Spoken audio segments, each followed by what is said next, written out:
Hello, you who are listening in the dark. Tonight, let me take you to a place where reality is as fragile as glass about to break, where silence is not emptiness, but the tense waiting of something uninvited.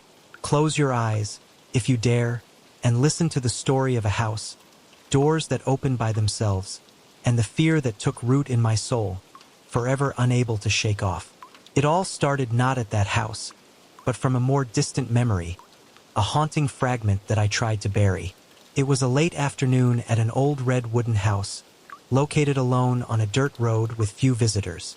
I went there for some now obscure reason, perhaps curiosity, perhaps an incomprehensible urge. The air there was heavy, and as dusk fell, dyeing the landscape a dim purple, I saw them. Not clear human silhouettes, but strange shapes, floating and not walking.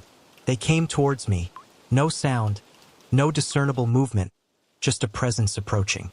My mouth was dry, my throat felt tight. I couldn't speak. My voice seemed to betray myself. The pulses pounding and roaring in the ears, drowning out all other sounds. Then, in the blink of an eye, they disappeared. Instead, on the wet grass, two long, twisted shadows began to slither toward my feet, like black snakes in the sunset. Primal terror seized me. It felt like the cabin itself was breathing, an instinctive rhythm, ancient and menacing. I didn't think anymore, I just ran. My lungs burned. Each gasping breath felt like it was scratching my throat. I ran as fast as I could, not daring to look back, until my feet felt the change from soft dirt to the hard asphalt of the main road. Only then did I dare to stop, collapsing next to the nearby fence, clutching my chest, trying to regain my breath and calm my heart, which was beating wildly as if it was about to burst my chest. Took me a few minutes to stand up straight. From a distance, the red wooden house bathed in the dark purple sunset looked peaceful, but I felt a ghostly pull, a terrifying new understanding that something existed there, trapped between worlds. Perhaps it was a certain couple, forever bound to that porch, their silhouettes repeating over and over like echoes from another dimension. I have never gone back to that place, but obsession is not easy to let go. Even in the false safety of these later houses, sometimes, out of the corner of my eye, I would catch a glimpse of moving shapes near the window, or catch a fleeting reflection in the mirror, two shadowy figures standing just behind. My heart sank. I turned around, only to be faced with empty space. The dreams became unsettling. I often woke up in the night, panting, sweat pouring down my back, convinced that I had just heard faint, whispering voices right in the hallway. Part of my reason told me to forget it, to consider it just an illusion caused by stress. But another part, a deeper part, couldn't shake the thought that something in that cabin might have followed me, or at least had left its mark on my mind. Memories of shadows stretching across the walls, existing even after their owners were gone, gnawed at my sanity. There is no clear conclusion, no final confrontation, no deliverance.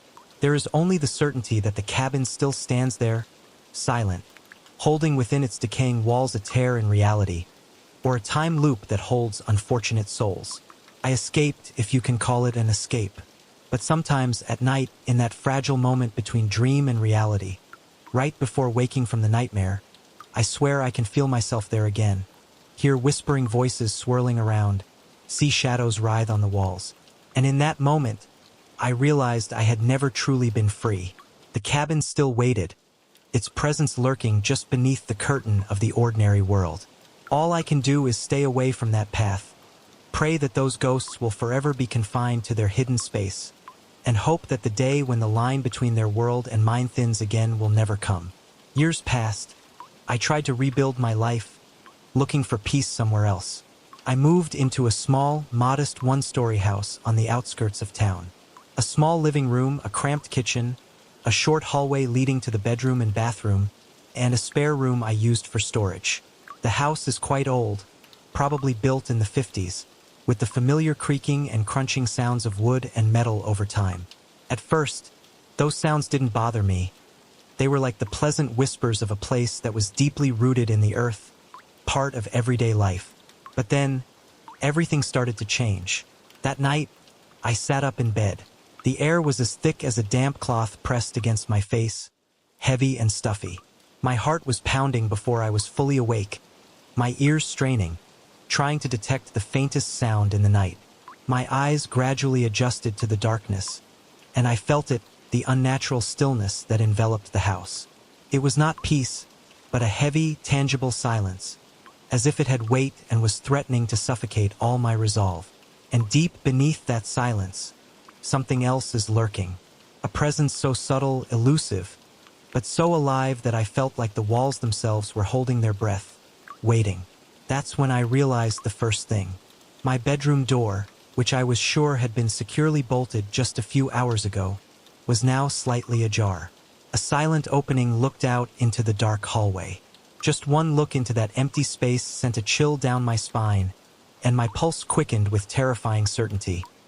I was not alone in the house. At first, I tried to find a reasonable explanation. Maybe it's just the normal noises of an old house.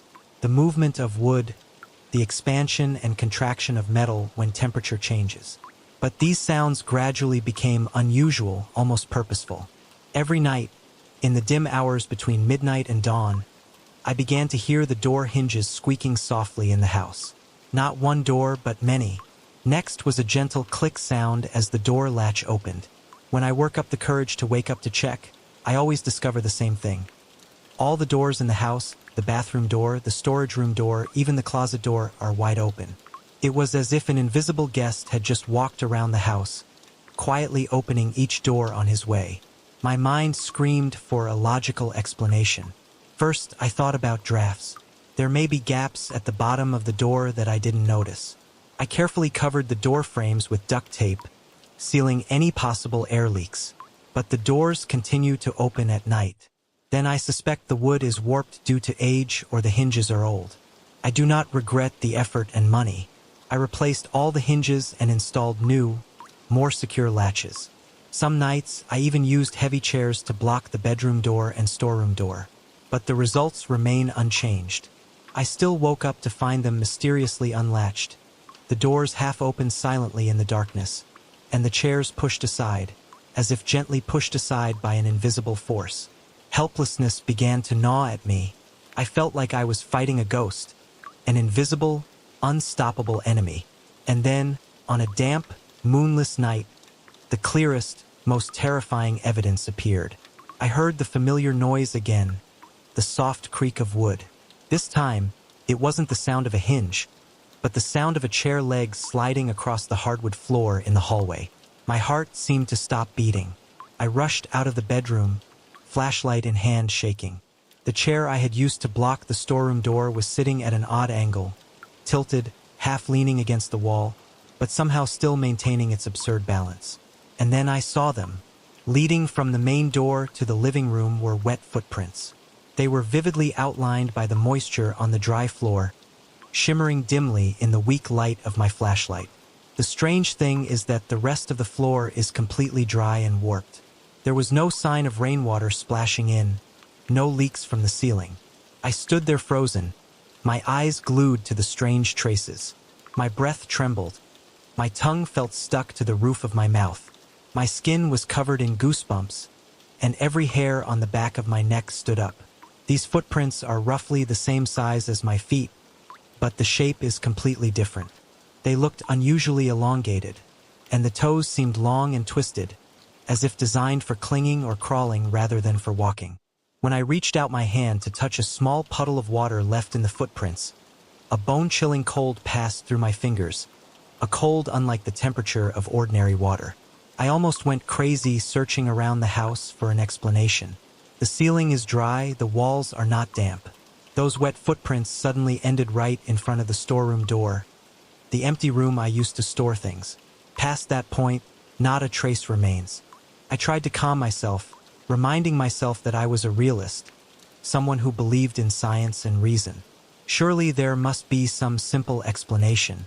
Perhaps an intruder?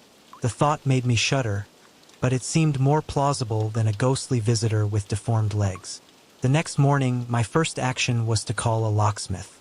I replaced all the locks on every door, including the doors and windows, with the strongest ones. I added latches, horizontal latches, every security measure I could think of.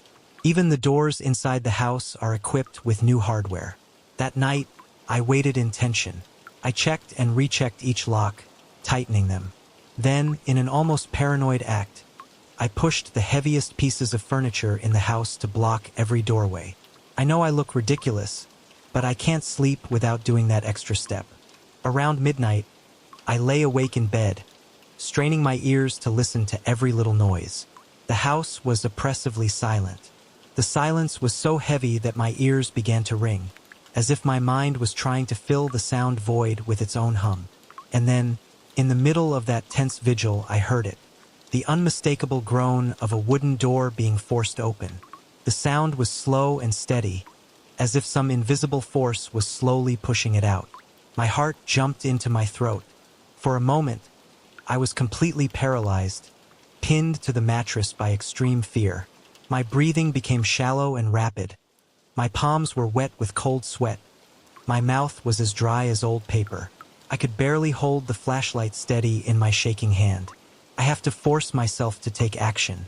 Pushing the blanket aside, every smallest movement felt like an act of defiance against an invisible enemy present in my own home. Step by step, slowly and carefully, I made my way out of the bedroom. The flashlight danced, scanning along the narrow hallway. My mind was spinning with thousands of questions. Am I really trapped in this nightmare? Was something toying with me, deliberately testing my reactions? Or is my sanity slowly crumbling under the weight of my self-created paranoia? I reached out to turn on the hallway light switch, but nothing happened. The ceiling light bulb, which usually only emits a dim but sufficient light, now only flickers weakly, unable to burn completely. It created sickly, yellow streaks of light that danced overhead, stretching strange, warped shadows along the walls. My heart stopped beating when I saw the scene before my eyes. Every piece of furniture I had meticulously used to block the door had been moved. Some were only a few inches out of place, others were pushed out into the middle of the hallway.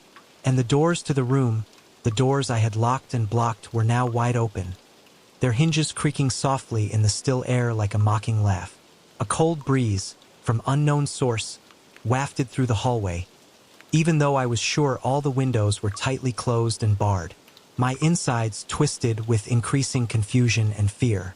I entered the storage room where the wet footprints had stopped the night before. The feeling of cold air here is even stronger. The room was pitch black. The light bulb on the ceiling had burned out months ago, and I hadn't bothered to change it. The window curtains are drawn tight. As the beam of my flashlight scanned the dusty floor, I noticed strange marks. Tiny semicircles were imprinted in the dust, like fingerprints, or perhaps small ridges left by the feet of some animal. They were scattered around the base of the wall, as if whatever had entered had crawled or dragged itself along the perimeter of the room. The sight sent a chill down my spine, and my stomach began to churn with terrible nausea. Immediately after that, I called an electrician. I tried to keep my voice calm over the phone, explaining that I was having electrical problems. The lights were flashing, the switches weren't working. I avoided telling the whole story, just asked him to check the wiring. The electrician came and checked everything. He said the fuse box was old but intact, and most of the circuits were fine except for a small section near the hallway. There were signs of an unusual pressure surge, like there was some intermittent drain pipe that was sucking energy out of the system. He offered to replace some of the old wire and left in the late afternoon. I remember when he left, he asked me if I was okay, because I kept looking over my shoulder as if someone was standing right behind me. I just smiled wryly and said I was a little tired from lack of sleep. But repairing the electrical system doesn't solve anything. That night, the terrifying cycle repeated itself. The doors opened again. The lock was disabled again. I heard the sound of wood creaking and the doorknob rattling. Each sound was like a needle prickling into my nerves, which were already as tight as guitar strings, until my whole body vibrated with almost painful tension. My bedroom door groaned and opened a crack again. I jumped up, slammed it shut, and locked the latch. A few hours later, it opened again. Sleep becomes a luxury. Every sound made me jump. Even the small sound of the refrigerator was enough to scare me. My head ached from constant lack of sleep, and my nerves were so tense that they felt like they were about to burst. I began to wonder if I had truly lost my mind. Maybe I'm sleepwalking? Perhaps it was I who meticulously opened each lock, blocked the doors with chairs and then pushed them open again, and even created those wet footprints without even realizing it? But then I remembered the strange shape of those footprints. No human foot looks like it. The only alternative explanation, that there was some presence, unstoppable and invisible, wandering my house under the cover of night, was too terrifying to accept. Obsessed with having proof, I decided to try to record it. I placed an old camera on a tripod in the hallway, pointing the lens toward the living room entrance and the storeroom door. I don't have a dedicated infrared camera, so I temporarily attached a small flashlight to the camera to ensure there was enough light. I also spread a few old towels on the floor, hoping to see them disturbed if something or someone walked by. My plan was to stay up all night, watching live through the camera's small screen and recording any movement. For hours, nothing happened. I sat hunched over in my chair, eyes glued to the screen. The monotony of waiting, combined with severe sleep deprivation, lulled me into a fitful, dream-filled sleep, despite my best efforts to resist. My eyelids became unbearably heavy, and the steady hum of the motor inside the camera created a lullaby of mechanical hums. Finally, I broke down, maybe just for a minute or two, but that's enough. When I woke up with a start, my whole body stiffened. The reflection of his own panicked face on the dark screen of the camera. The feed has been cut off. My chest tightened in panic. I quickly stood up and rushed to the camera. The power switch is still on, but the flashlight I attached is off. The towels on the floor were crumpled and scattered everywhere, as if someone had angrily kicked them up. Cold fear shot through me. The sound of my heart pounding in my ears almost made me deaf. Cold sweat broke out on my forehead. My legs were shaking and I couldn't stand. My breathing became ragged, short, and painful. I tried turning the camera back on, but to no avail. It was as if something had drained its battery in just a few minutes. When I turned around, I saw the storeroom door. It was slightly open, although I made sure I had closed it tightly before I started watching. My heart pounding so hard in my chest that I could barely think clearly, I carefully approached. Inside the storage room, the air seemed thicker, heavier, carrying an inexplicable electrostatic energy that made the hairs on my arms stand on end. Shining my flashlight around, I was horrified to realize that the entire space had been completely disturbed. The boxes stacked neatly in one corner were now toppled, their contents spilling all over the floor. An old mirror leaning against the wall was shattered into pieces, reflecting the shaky beam of my flashlight in countless flickering spots of light. And then, in the far corner of the room, I caught a glimpse of it. Something I can only describe as a shimmering, hazy light, like heat rising from asphalt on a hot summer day, but condensed into a vague, humanoid shape.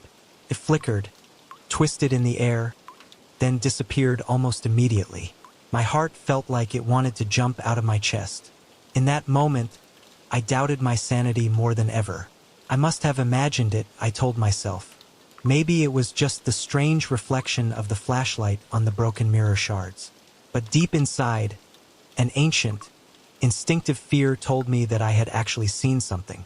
I feel its presence in every fiber of my body, in my bones. It was a turning point. My fear escalated from anxiety to extreme paranoia. I started checking and rechecking each door and each lock at least a dozen times before daring to go to sleep. I even started sleeping with the hallway light on, ignoring the electricity bill. But that doesn't help either.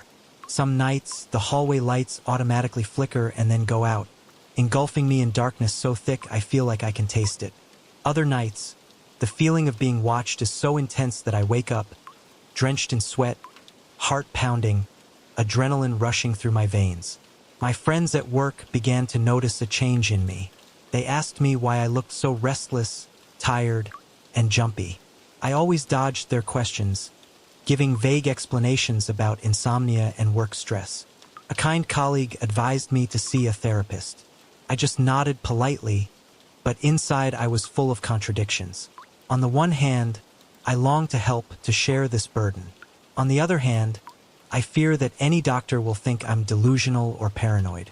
The problem is, to me, everything feels too real.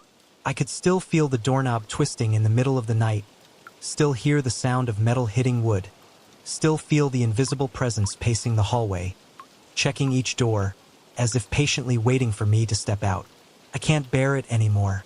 I decided that I had to do something. I had to confront. I had to get my house back. I planned a final battle, not knowing what I would face. I spent the whole week preparing. I searched online for purification rituals, bought sage to burn, and poured salt into small bowls on the doorstep. I read about protective symbols, and even though I didn't really believe in these superstitions, in desperation I was willing to try anything. I replaced the window curtains with thicker ones, hoping to block out the peep from outside. Every night, I lit candles and walked through each room, reciting mantras I had memorized from occult websites. I'm not sure if these rituals have any real effect, but at least they give me a sense of purpose, a feeling that I'm fighting against something invisible. The first few nights of performing these rituals, the ghostly activity seemed to subside a bit. The doors remained closed, although sometimes I felt the locks were a bit loose, as if they were being gently shaken from the other side. The tense atmosphere was still there, but it eased somewhat, like a caged animal temporarily resting, waiting for an opportunity. I allowed myself a glimmer of hope, tried to enjoy some temporary peace, tried to get some real sleep. I should have known better. On the last night of my temporary, cleansing week, tragedy struck. I was awakened by the unmistakable squeal of the hinges. This time louder, more shrill. It cut through the silence like a sharp blade. My bedroom door flew open with such force that it slammed against the wall. My eyes opened wide.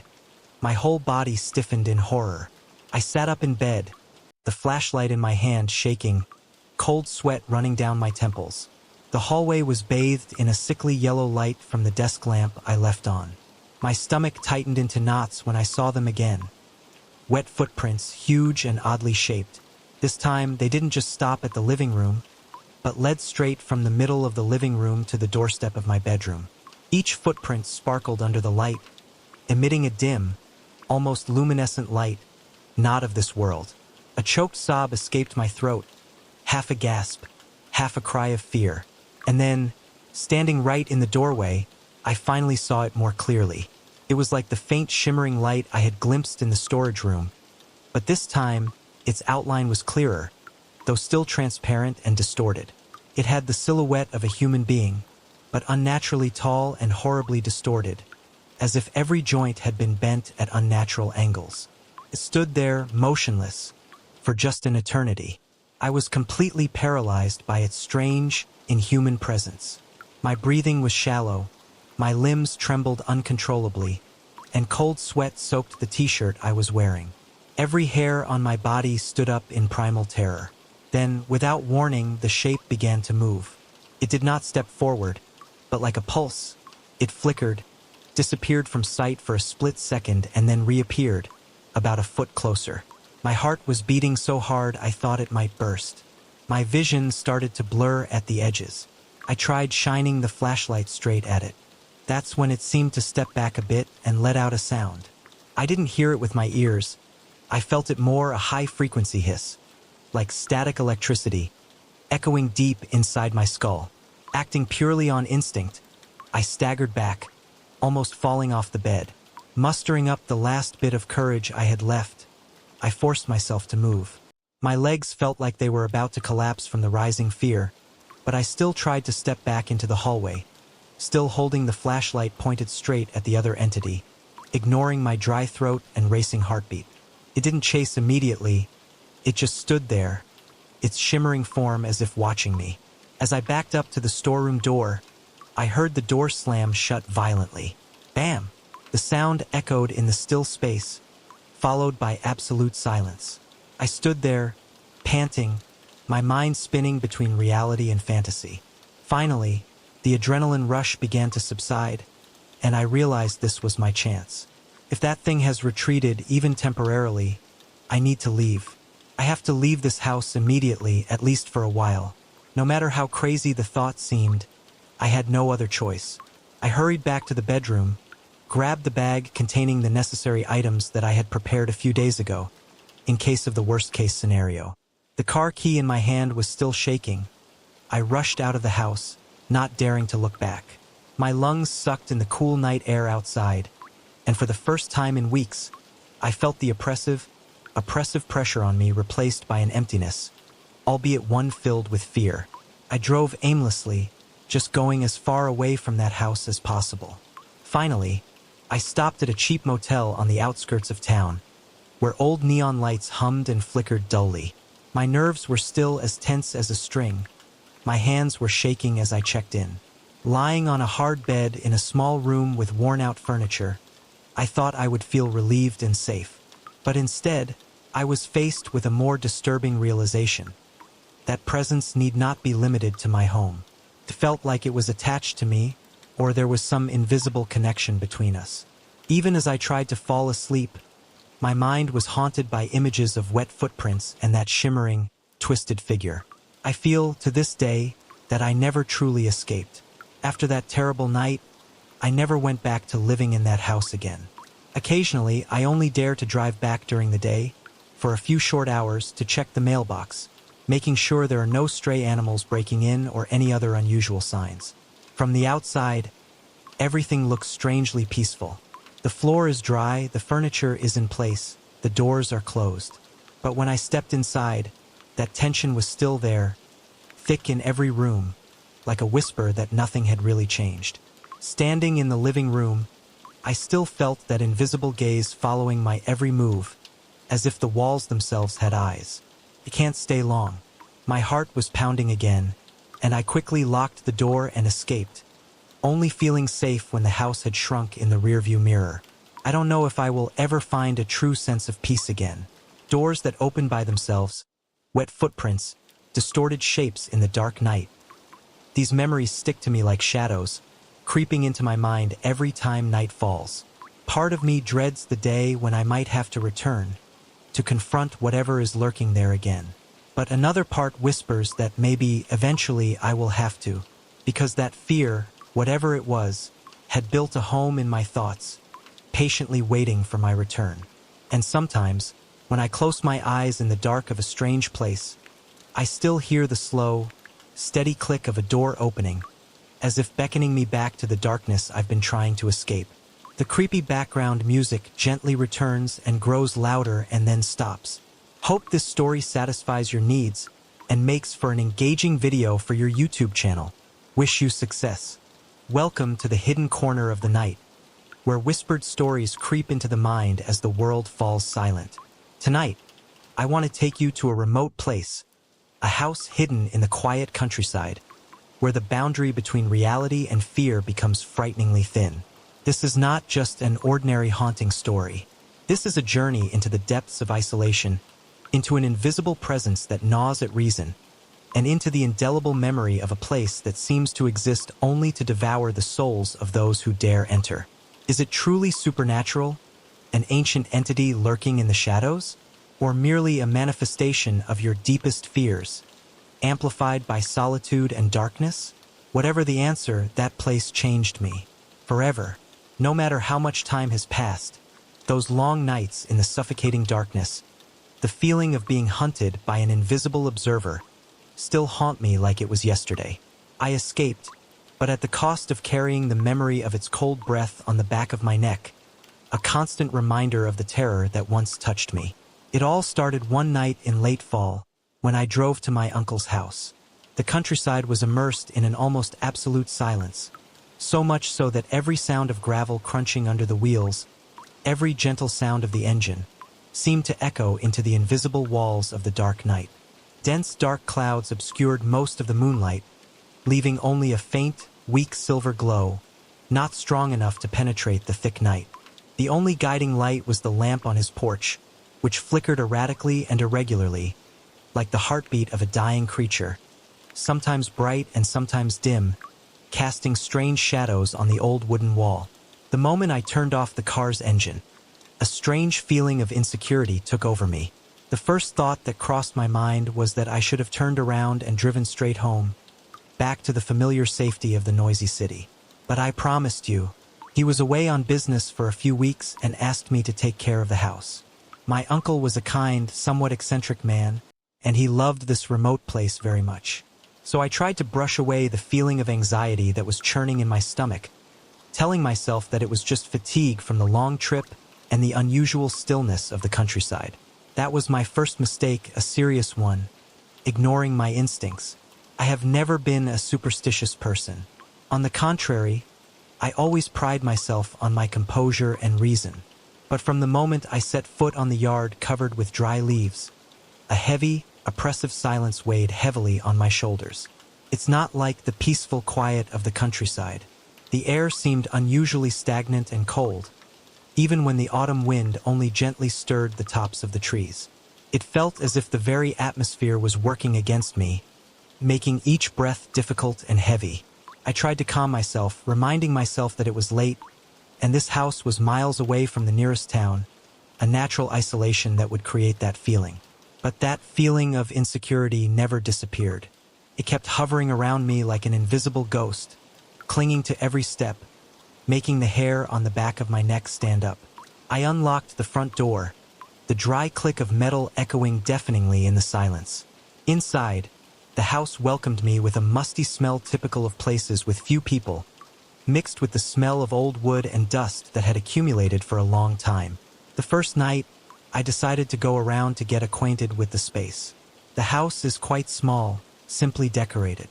The living room has a large window overlooking the front yard, and beyond that is an overgrown patch of weeds, leading to a dense cluster of trees in the back. Through the window, the leafless trees stretched out in the darkness, looking like skeletal arms trying to reach the house. The interior is quite ordinary. Faded carpets, a few rustic pieces of wood that have been stained by time, and a giant fireplace made of dark stone that takes up almost an entire wall. But there's something about that fireplace caught my attention immediately in a strange and inexplicable way. It stood there, silent and black, the furnace mouth wide open like a dark cave. It seemed like it was quietly calling to me, with some magical attraction emanating from the cold stones. I shivered, trying to dispel that silly thought.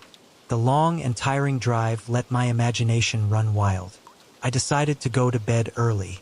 Before going upstairs, out of careful habit, I carefully checked to make sure all the doors and windows were locked tightly. I turned off the living room lights, leaving the room in thick darkness. And at that moment I heard it. A soft noise, almost imperceptible, came from the chimney of the fireplace. It was like a sigh, a breeze passing through a crack in the rocks, but it had a strange, disturbingly steady sound. It made goosebumps rise along my neck. I tried to ignore it, telling myself it was just the wind, or the echo of the old house breathing. I forced myself up the creaky wooden stairs, reminding myself that there was nothing to fear, just an old house, me alone, and the night. That night, I fell asleep exhausted, but my sleep was not deep. Around midnight, I was awakened by an unmistakable sound.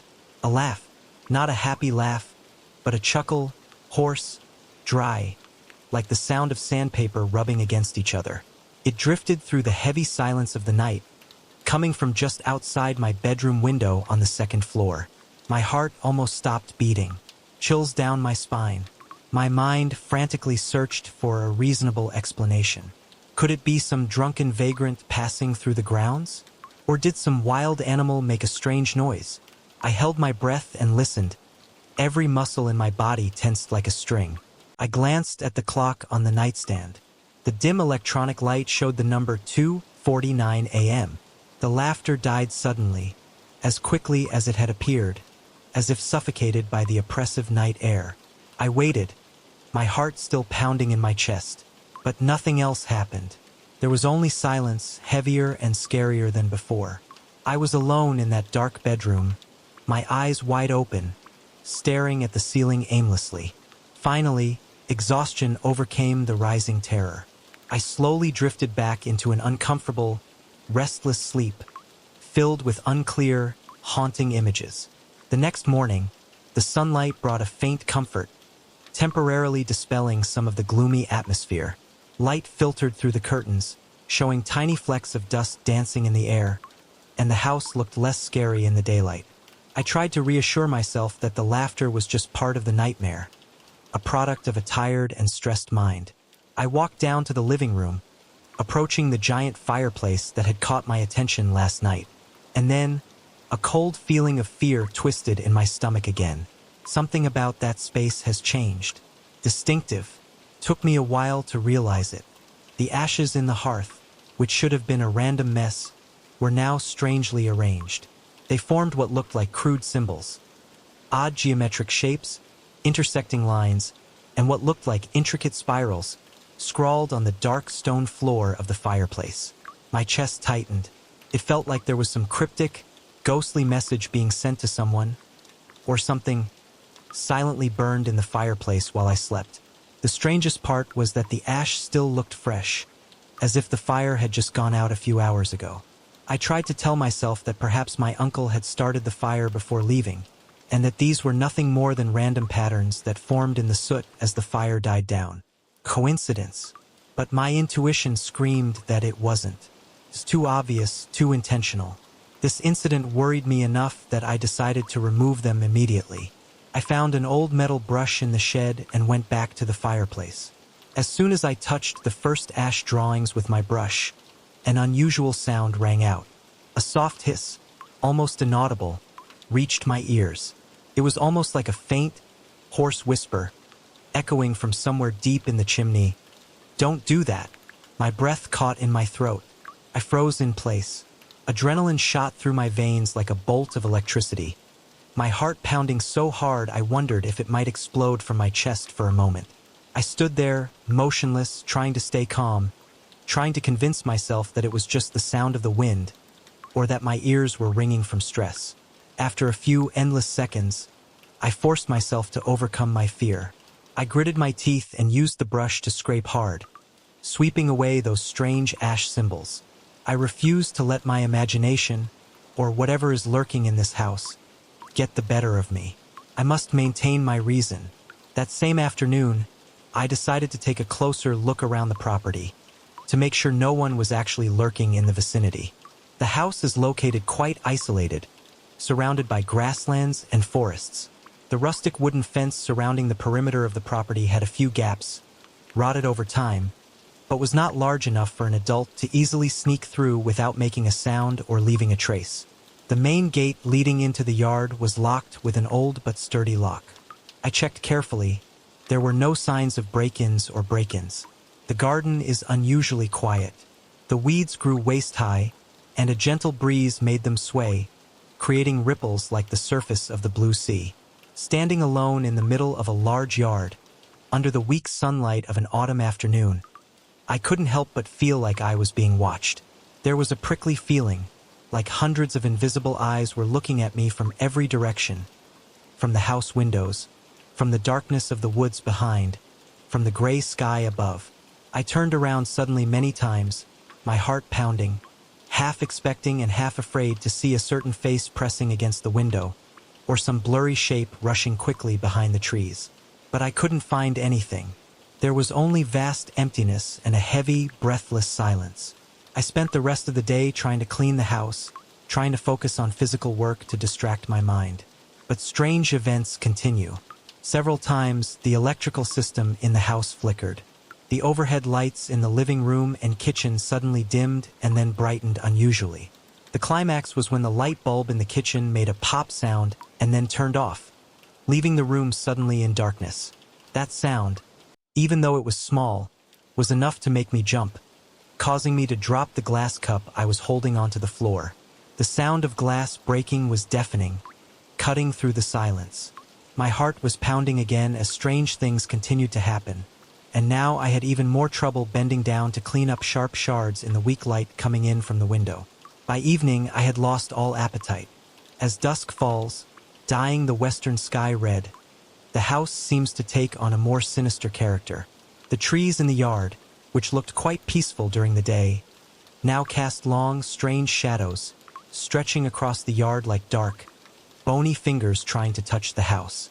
I quickly closed all the curtains and turned on every light I could find in the house, trying to dispel the gradually encroaching darkness. but fluctuations in current make the light unreliable. The lights emitted a weak, yellow light and occasionally flickered uncomfortably at the edges of my vision. It felt like I was living inside a lighthouse that was about to fail. Each time the light flickered out, threatening to completely engulf me in darkness. That night, I tried to occupy my mind by turning on the old TV in the living room. The noisy screen and crackling static made it almost impossible to see anything, but at least it was better than the heavy silence that hung over everything. I sat huddled in a worn armchair, my eyes glued to the speckled screen but my mind wandering in fear. At around midnight, when I was dozing off, the electricity was suddenly cut off. The entire house was in absolute darkness. The silence became more oppressive than ever. My lungs felt tight as I sat motionless in the cold, dark void. And it was then that I was sure I heard a noise. Right outside the living room window. Footstep.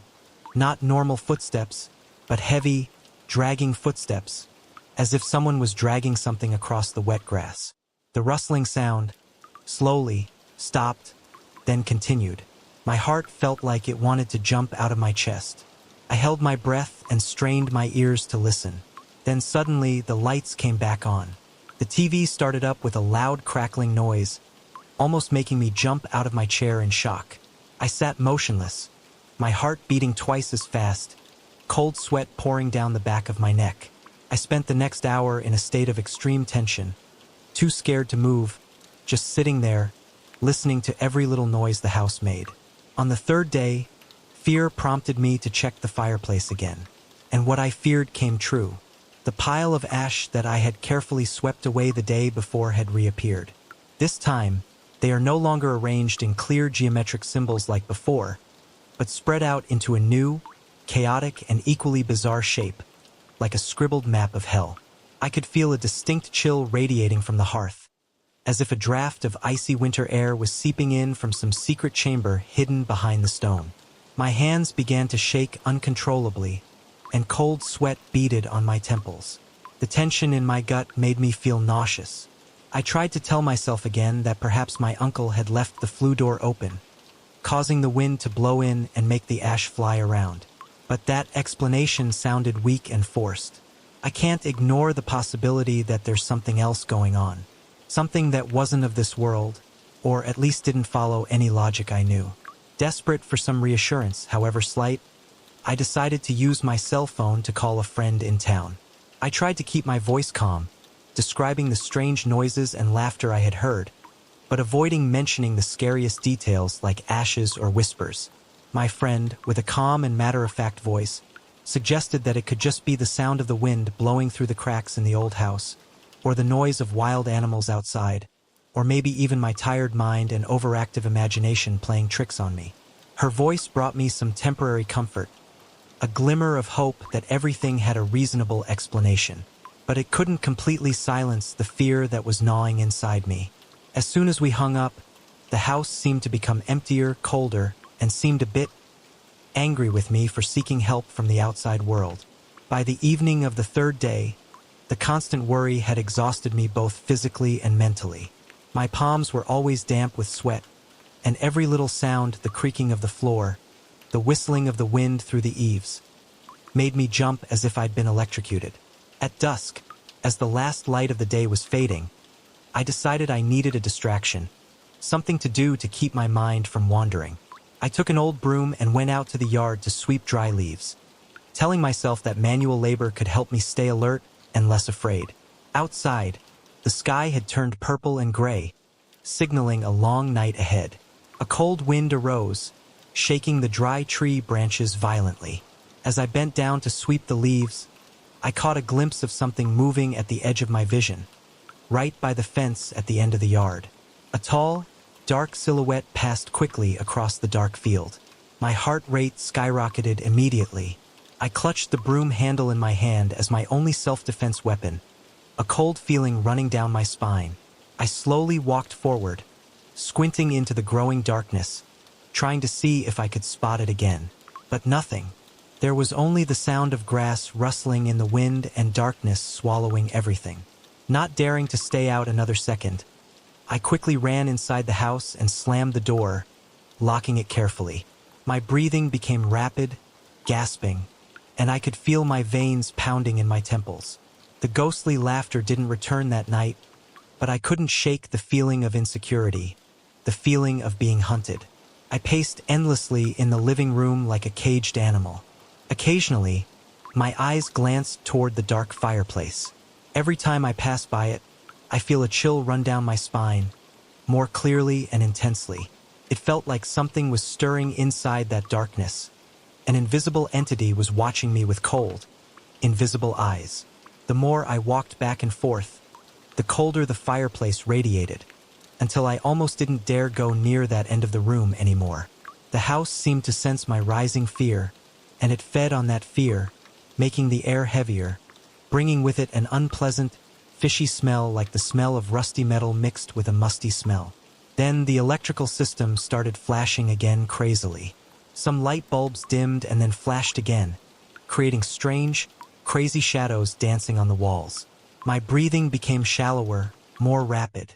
Cold sweat broke out again, clinging to my neck and back of my shirt. The oppressive silence of the house enveloped everything, broken only by the sound of my own racing heart and the erratic clicking of the light bulbs. My thoughts began to race wildly. I wonder if I'm really losing my mind? Am I losing my grip on reality? The rational part of me kept trying to scream that this couldn't be happening, that there had to be some logical explanation.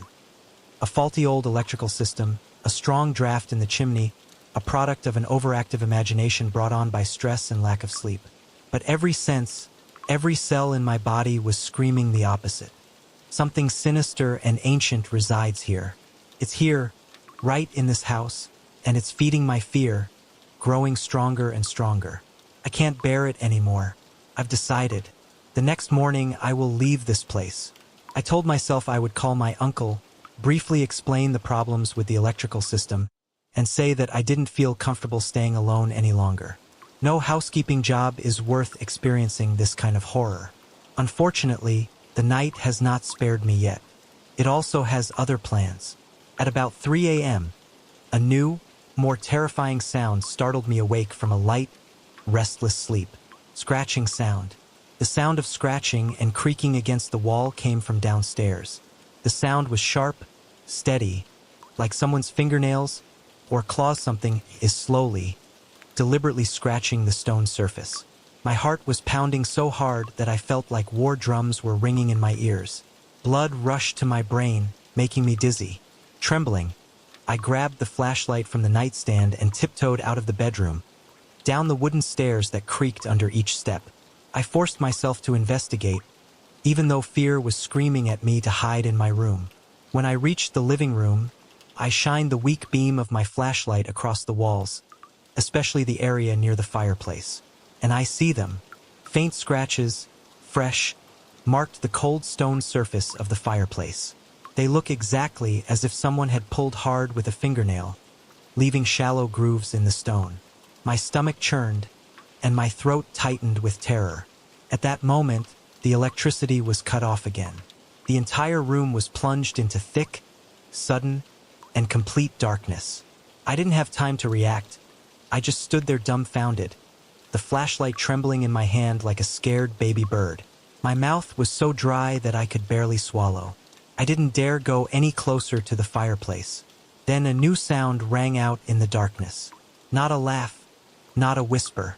It was a hiss, a hoarse, dry hiss, like the gasp of a person with a severe lung disease, but with a distant, ancient sound. Pressed against my eardrum, making my head hurt. My survival instinct screamed at me to run, to get out of here immediately. But my body refused to move. Fear pinned me in place, as if this house itself, by some ghostly will, wanted me to stay, to witness whatever was lurking in the darkness. The cold radiating from the fireplace became more and more cutting, penetrating the clothes I was wearing, penetrating into my bones. My teeth started chattering uncontrollably. Suddenly, the flashlight in my hand went out.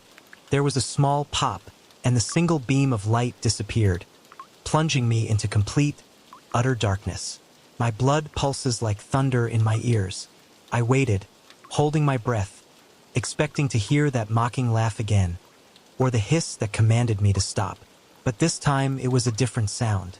A growl deep in my throat, a primal noise, filled with malice, seemed to claw at the inside of my skull. In that blind, terrifying moment, I almost could feel took the form of a presence right in front of him.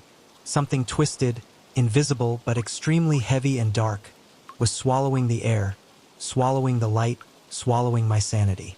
The air became so thick that I couldn't breathe into my lungs. I felt like I was going to suffocate. I screamed, a choked, desperate scream swallowed by the darkness.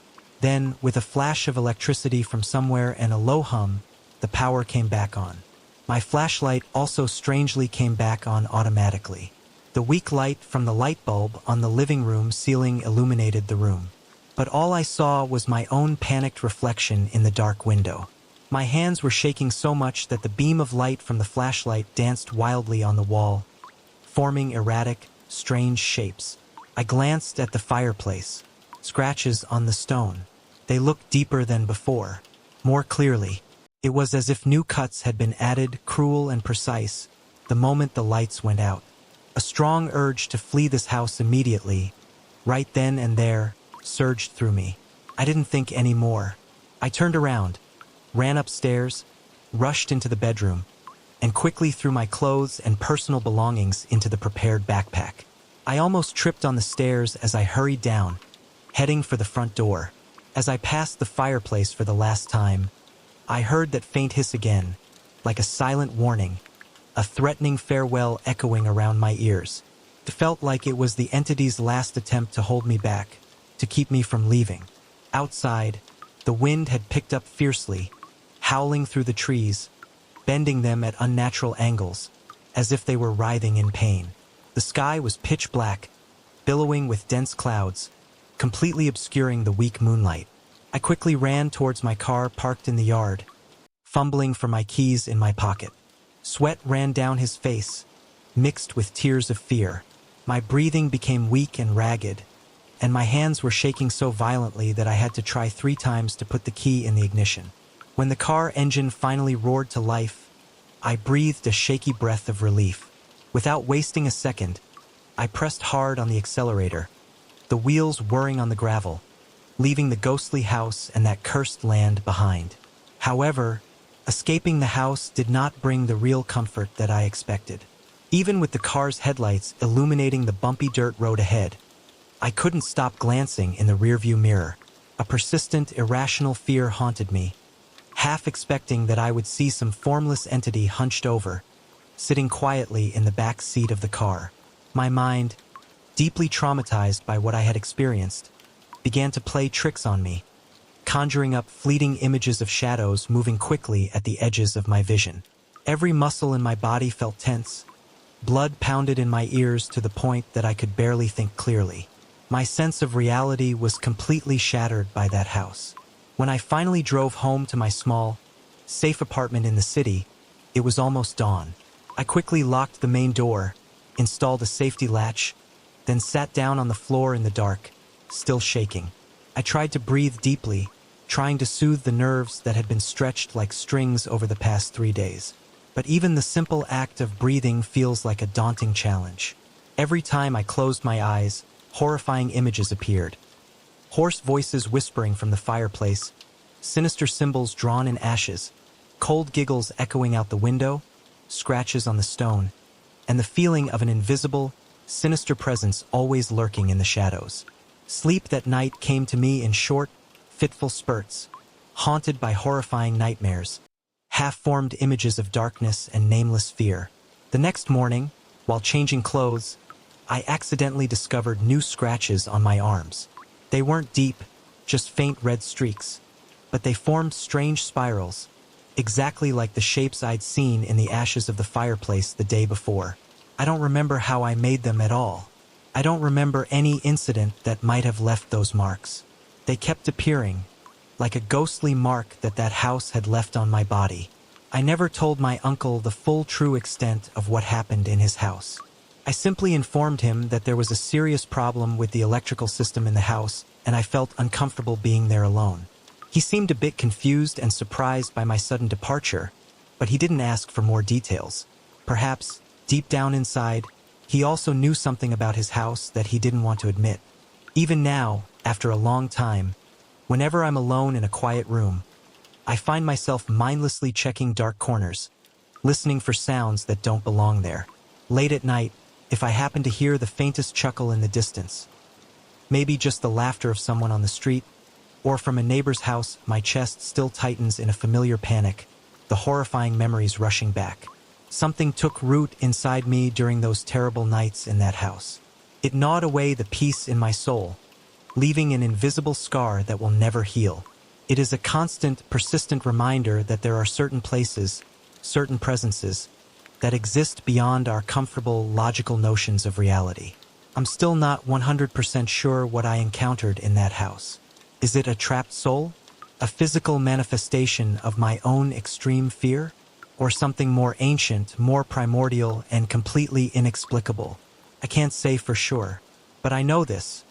Once you've felt that real chill run down your spine, once you've felt that invisible stare lingering on you when there's absolutely no one around, your life will never be the same again. I escaped from that land, from that house. But sometimes, in the quiet darkness of my own apartment, on late nights, I still wonder, have I really left everything in the back?